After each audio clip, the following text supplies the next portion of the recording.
Hey,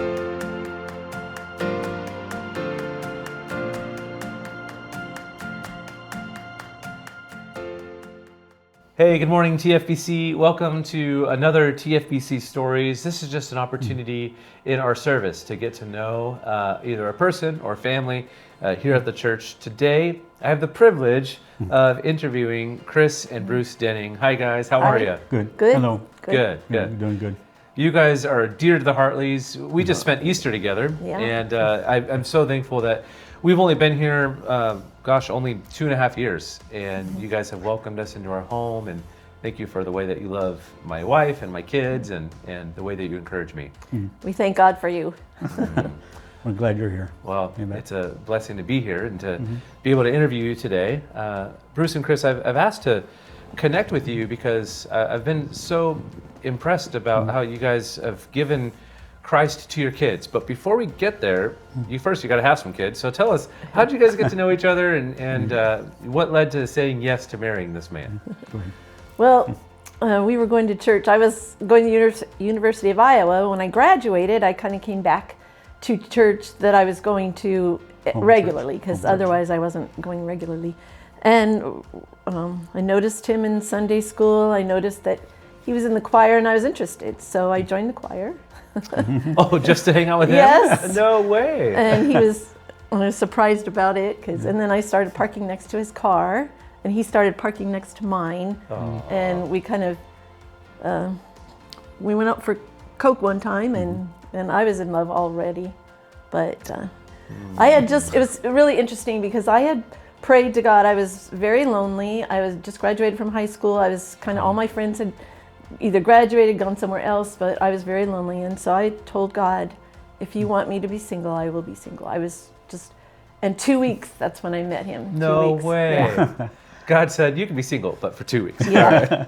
But I had given my life to him recently, and at that time decided he would be Lord. Isn't that cool when you just surrender your life to the Lord and say, Lord, you can have my life? He does give you sometimes he gives you the desire of your prayers. Yeah. You're praying for a husband, and God gave you Bruce Dennings. Yes. So you grew up in Iowa. So Bruce, you didn't grow up in Iowa. Where did you grow up? We met and we got married. I grew up here in Tulare and was born and raised here in Tulare. My grandparents went to church here at Tulare First Baptist. My mom and dad, Wayne and Allen Dennings, went to church here. My mom was secretary of the church and ran the church office for 20-some years. Wow. So we were down here quite a bit helping. Yep. And You've probably been in every nook and cranny of this building. we saw it change a lot. Yeah, we were around. Wow, that's cool. That's cool. And so, when did you guys get married? In 1979. Yeah. I was -7 years old. Negative. Oh boy. Yep, wasn't even around yet. Yeah. And happily married still. But yes. Yeah. Amen. That's awesome. From 79 to now, Yeah. and for many years to come, Lord willing. Yeah. Yes. God has blessed you with 2 kids. Yes. Who are they? Justin and Brittany. Justin was born in 1982 and Brittany in 85. And it was my dream to be a wife and mother, and so I was glad when I got to homeschool my kids. So I got to homeschool them, and I took it year by year, but I knew in my heart I was going to homeschool them all the way through high school, and I did.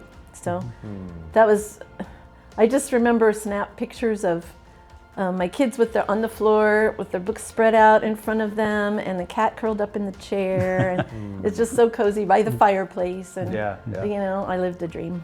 I love it. I love it. Now, here's why I wanted to interview both of you is the Lord impressed it on your heart early on in your marriage to give Christ to your kids. Both of your adult children are now running their own Christian homes. And tell us, maybe Chris, tell us why that was important to you. And then Bruce, I have a question for you.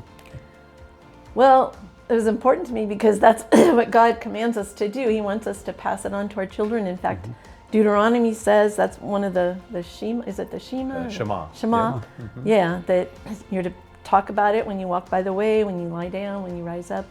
And so I wanted to do that, and homeschooling allowed that. And so we had Bible class in our homeschool, and every subject. I went to a lot of seminars on homeschooling, and every subject you can God is in every subject. Yeah, amen. So Amen. you could, talk about him in social studies, in math, in everything. Yeah, yeah. So I remember telling my son he became an engineer and he was very good at figuring things out. And one time he was having a hard time, and I told him, remember, Jesus is the master engineer. Yeah, And it that's really great. helped him.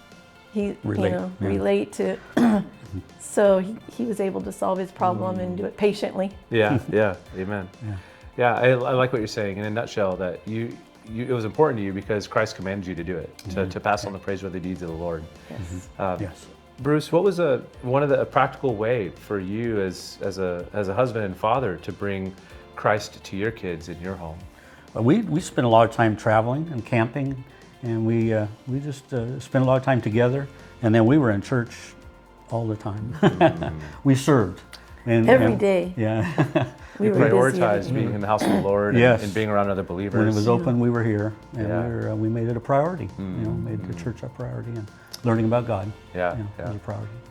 Well, I'm thankful that you've given that to your son and your daughter.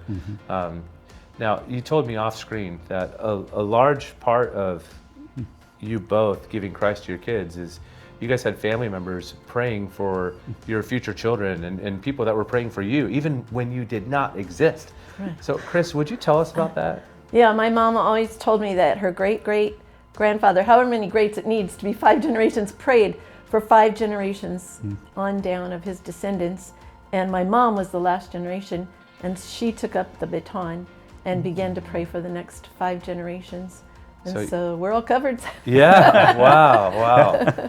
So you're saying he's not around anymore, but there was a No. great-great-great-grandfather Yeah. praying for Justin and Brittany, Yes. even though they never even had met Justin and Brittany. Right. That reminds me of a passage that I just want to close out our interview with, and that's Psalm 78, because this multi-generational push comes from the Lord, and your great-great-great-grandfather was obedient to pray for the next generation and beyond. Psalm 78, 5-7 says, "He established a testimony in Jacob and appointed a law in Israel, which he commanded to our fathers to teach to their children, that the next generation might know them, the children yet unborn, and arise and tell them to their children, so that they should set their hope on God."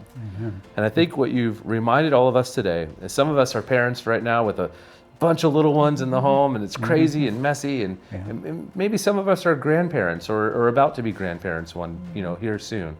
That you've reminded us the importance of praying for the next generation. May all of us, if we're parents, be faithful to give the next generation the praiseworthy deeds of the Lord.